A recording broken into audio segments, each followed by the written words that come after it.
ونبدأ بسم الله والحمد لله والصلاة والسلام على سيدنا محمد رسول الله صلى الله عليه وسلم وعلى آله وصحبه ومن والاه واهتدى بهداه إلى يوم الدين. أما بعد، السلام عليكم ورحمة الله وبركاته أخواتنا وأحبتنا في الله. موضوع حديثنا النهاردة إن شاء الله هيكون حول نبوءات وأحاديث النبي صلى الله عليه وسلم حول مسألة يقتتل عند كنزكم ثلاثة، وقال في روايات أخرى يقتتل عند كنز الكعبة، وقال في روايات أخرى يقتتل عند بيت مالكم هذا، وقال في روايات أخرى يقتتل عند كنز الفرات. فما هو الكنز؟ ما هو الكنز الذي نتوقعه؟ هل كما يقرأ الإخوة علينا في كتب الأساطير ومحتويات المسلية في أحاديث ما أنزل الله بها من سلطان ولا عقل لها، أن الكعبة نفسها تحت منها في كنز؟ هنهد الكعبة هنلاقي الكنز ده موجود تحت الكعبة. هذا كلام شطط، لأن المسألة غير كده.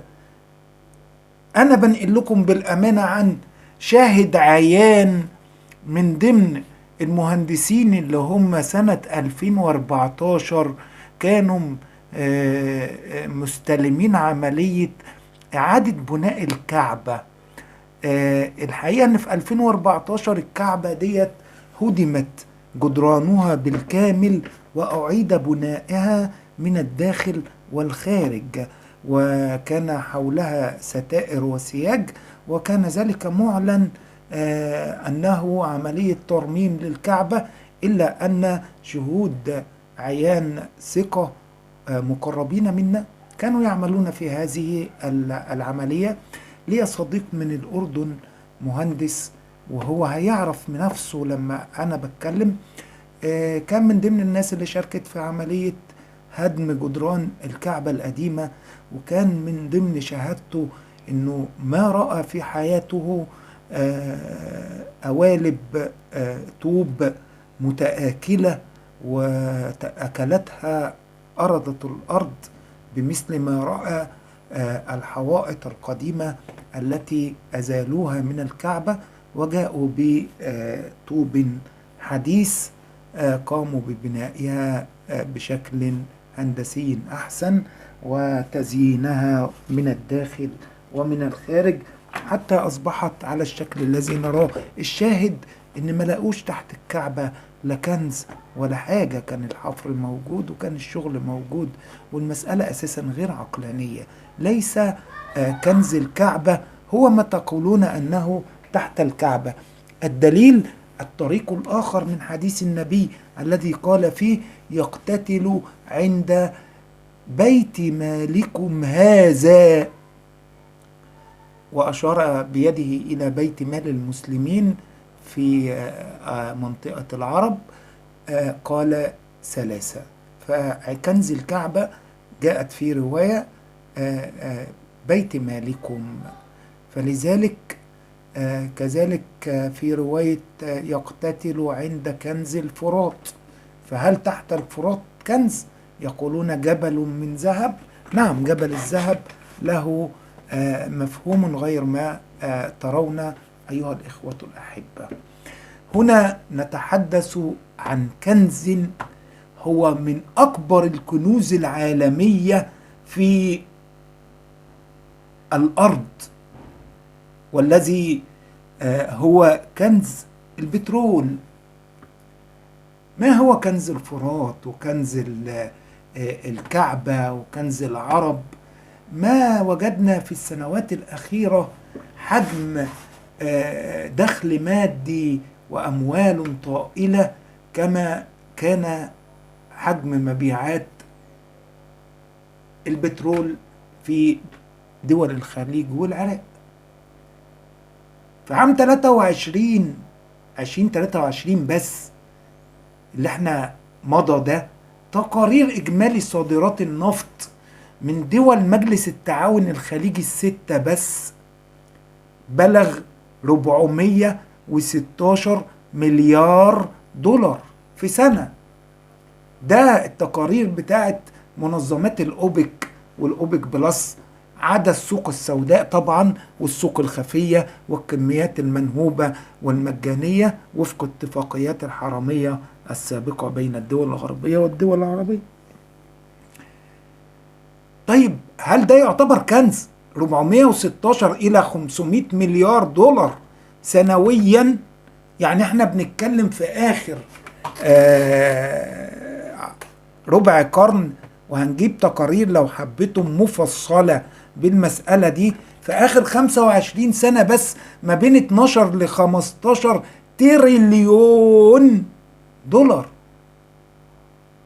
المسألة مسألة رقم رهيب، 15 تريليون دولار يا جماعة.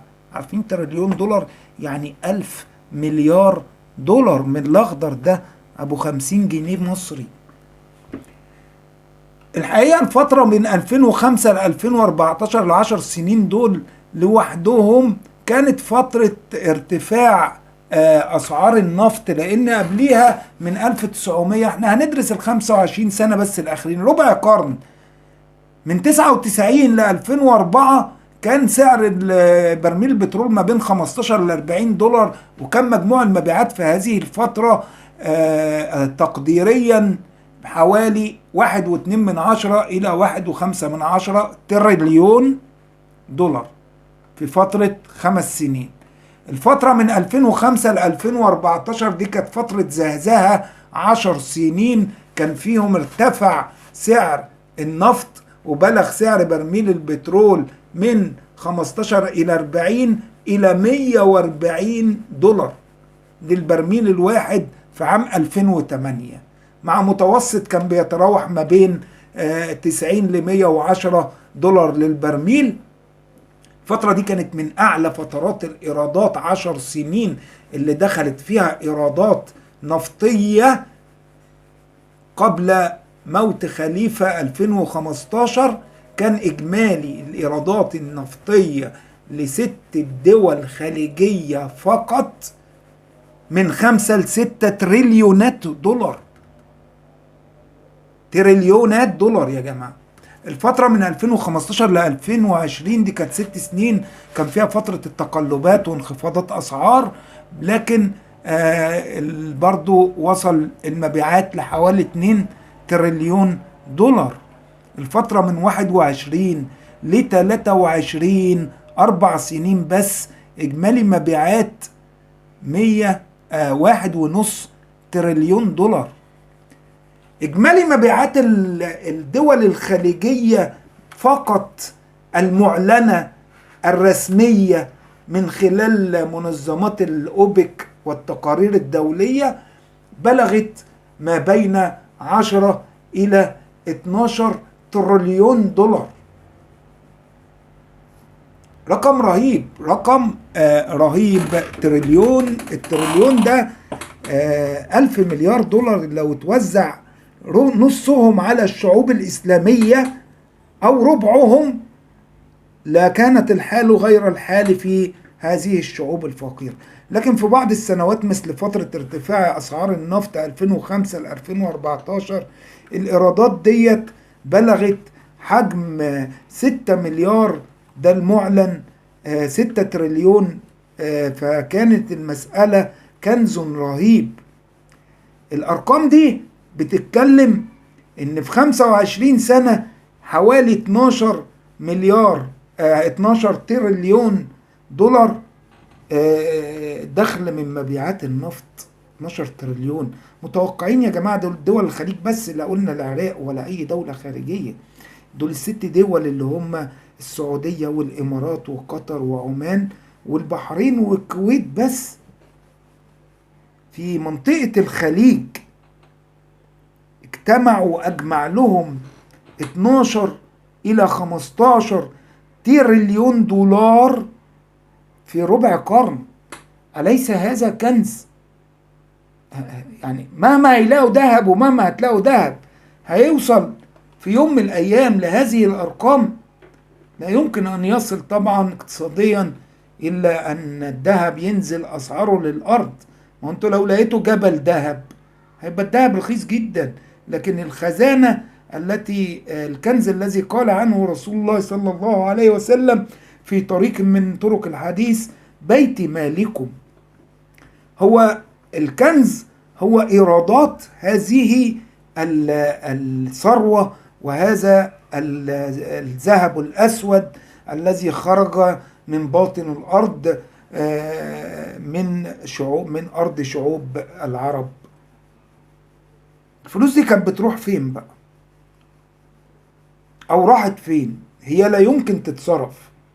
لو المجموع الشعوب والأطفال والنساء والشيوخ اللي موجودين في أراضي العرب كلها، لو 2 مليار مسلم في العرب وخارج العرب توزعت عليهم عشر هذه الثروة لأغنتهم إلى أبد الآبدين. فأين ذهبت هذه الأموال؟ وما زالت الشعوب العربية تزداد حالا من فقر إلى فقر مدقع، إلى عوز، إلى يعني محدش قادر يشتري أكل بيته. طيب نروح نشوف الفلوس دي بقى راحت فين. التقارير تشير إلى أن الاستثمارات الخارجية في الخارج مثل صناديق الثروة السيادية السعودية والإماراتية والكويتية وصناديق الثروة أو البنك قطر، تراوحت استثماراتهم وودائعهم خارج الأراضي العربية وخارج دولهم.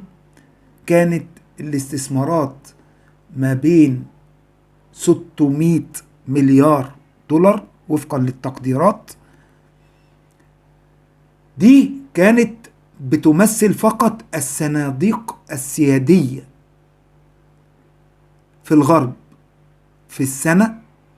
خلال 25 سنة الماضية تقارير المنظمات الدولية والهيئات المتخصصة بتقول إن بلغت استثمارات الصناديق السيادية الخليجية للأربع دول فقط، اللي هم الإمارات وقطر والسعودية والكويت، ما بين 3 إلى 4 تريليونات دولار في الغرب وأمريكا.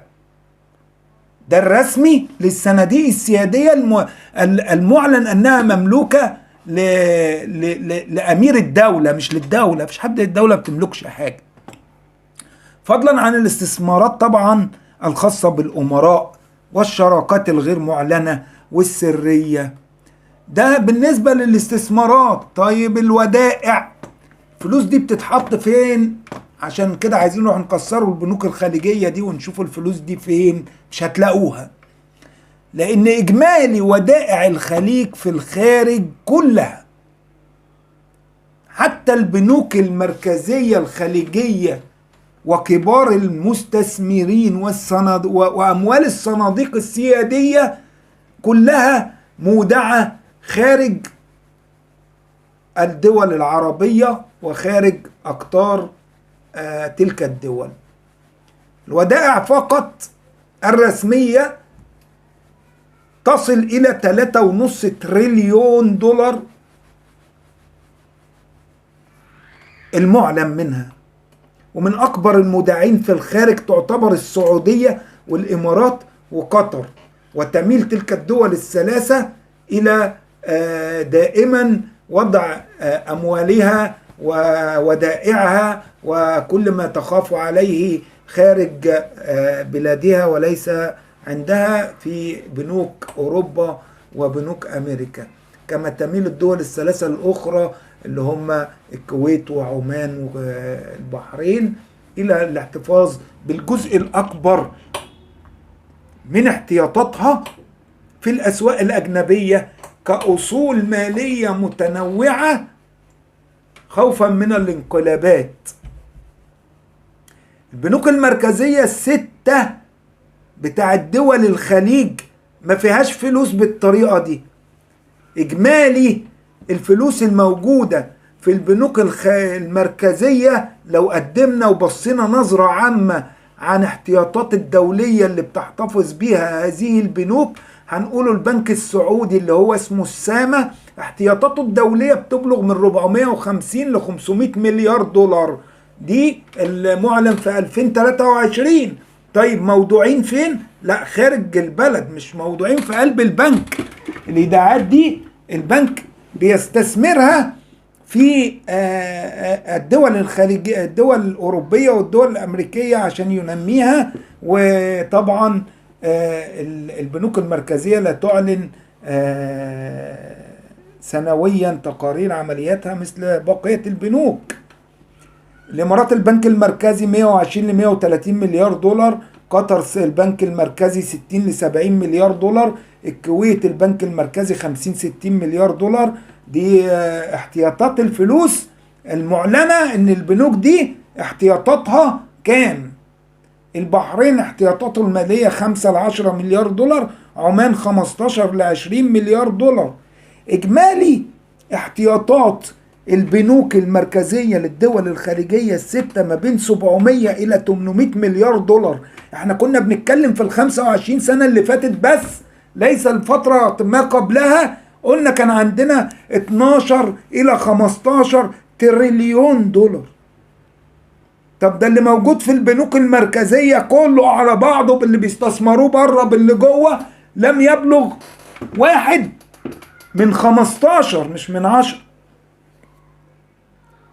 يعني تقريبا 0.5 او 0.6% يعني 7/10% بحد اقصى من الفلوس دي. بقية الفلوس دي بتروح فين؟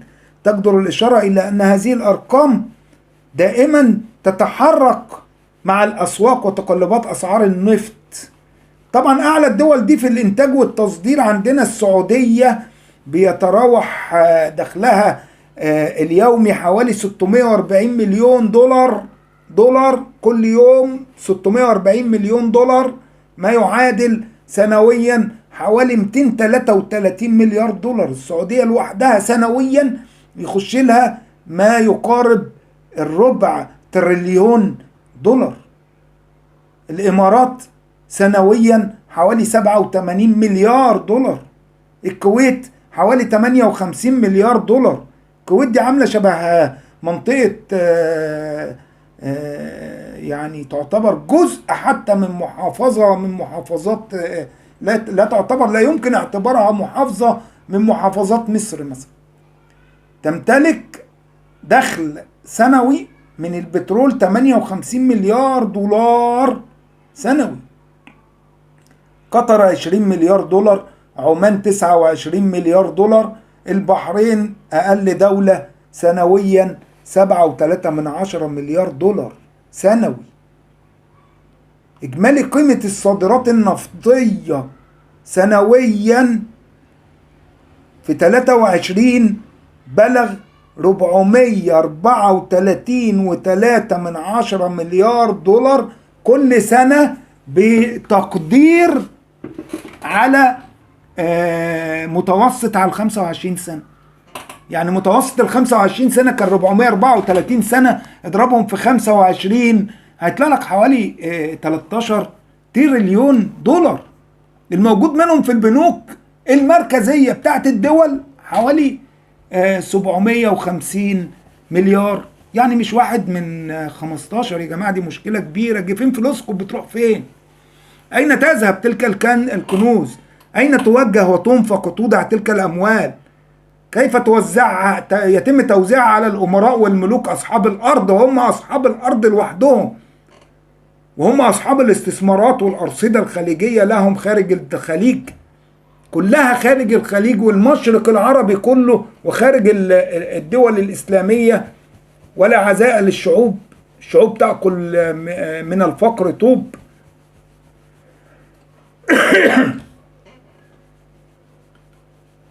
لا حول ولا قوة إلا بالله العلي العظيم. الأرصدة احنا دايما لما بنيجي نتكلم بنقوله كنز الخليج، احنا عايزين كنز أكبر من كده. ايه؟ استثمارات وأرصدة وصناديق دين. يعني احنا كل استثمارات الدول، الفلوس دي بتروح أوروبا تستثمر في الأصول الأوروبية، في العقارات، في الأسهم، في السندات، صناديق الثروة السيادية، وكمان بيشتروا ديون الدول الغربية. يعني معظم استثمارات السعودية تلاقيها شارية سندات دين أمريكي، بتسدد عن أمريكا الدين. طب ما تيجي للنبي تسددي عن مصر. مصر كل اللي علينا بتاع 50 مليار، ما عندناش التريليونات اللي انتوا بتدفعوها بره دي. لكن يشاءون ويشاء الله إن شاء الله. استثمار دول الخليج في أمريكا وفي الغرب مستفز، معظمه في صناديق الديون، في المطارات، في النوادي الرياضية، في المسارح، في السينمات. أهداف هذه الاستثمارات إيه بالظبط؟ تقدر بحوالي 2 تريليون ل 3 تريليون في أوروبا وزيهم في أمريكا، بتشمل مختلف القطاعات التنموية والبنكية. تدعي تلك الحكومات أن ذلك لتعزيز الاستقرار المالي والتنوع الاقتصادي من خلال الاستثمار في الأصول ذات العائد الجيد، وتعتبر هذه الاستثمارات الخارجية وسيلة لتعزيز نفوذها الاقتصادي والسياسي في الساحة العالمية، كأنها يعني تتحدث مع أغنام لا تعي ولا تسمع ولا تفقه. فالحقيقة إن كنز الخليج وكنز الفرات هو البترول اللي ظهر في الخليج واللي ظهر في الفرات، واللي لو حطينا عليه بترول العراق بنوصل لحوالي 20 تريليون دولار في آخر 25 سنة. هل يا جماعة لو طلع كنز، لو طلع ذهب، جبل ذهب من تحت، هو الجبال بتطلع من تحت الأنهار، كيف يخرج الجبل من تحت النهر؟ أفلا تعقلون؟ مسألة كنز الفرات، مسألة كنز الفرات، مسألة بيت مال الفرات الذي امتلأ خزائنه بالأموال من الذهب الأسود الذي تم استخراجه من أرض العراق، وكان عليه كل تلك الفتن والحروب. وكذلك كنز الكعبة هو البترول، وكنزكم كنز العرب هو البترول، وبيت مالكم هي الأموال العائدة من البترول، والتي تتحكم فيها عائلات أمراء دول الخليج، ولا ينالن من الشعب منها إلا الفتات، وجلها تذهب إيراداتها إلى الدجال، تتسرسب إليه أموالها وتسري إليه كنوزها بلا رادع بأيدي حكامنا، ولا حول ولا قوة إلا بالله. أقول هذا وأستغفر الله لي ولكم فاستغفروه. في الحلقة القادمة إن شاء الله سنتحدث عن ما هو النزاع بين الأمراء الثلاثة. مش هنقول من هم الأمراء الثلاثة بقى، احنا عرفناهم. إيه ظواهر النزاع دي الرسمية الظاهرة أمام الجميع، ولكننا لا نريد أن نراها. لماذا؟ لأننا وجهنا تفكيرنا بعيدا عن ذلك، أو توجه تفكيرنا بمن سيطروا على وعينا وعقولنا كذبا بعيدا عن الحق، والحق أبلج والباطل أفلج، بل نقذف بالحق على الباطل فيدمغه فإذا هو زاهق، ولكم الويل مما تصفون أيها المجرمون. اللهم اجعلنا هداة مهتدين غير ضالين ولا مضلين، ولا تخزنا يوم الدين. اللهم أذن لدينك أن يعود وأن يسود وأن يقود الدنيا بالعدل وبالحق وبالدين وبالهدى ودين الحق من عندك يا رب العالمين. اللهم استعملنا ولا تستبدلنا، وآخر دعوانا أن الحمد لله رب العالمين، والسلام عليكم. على القلب والوطن دخيل جبلا ونيلا وشعبا أصيلا وصرناك يا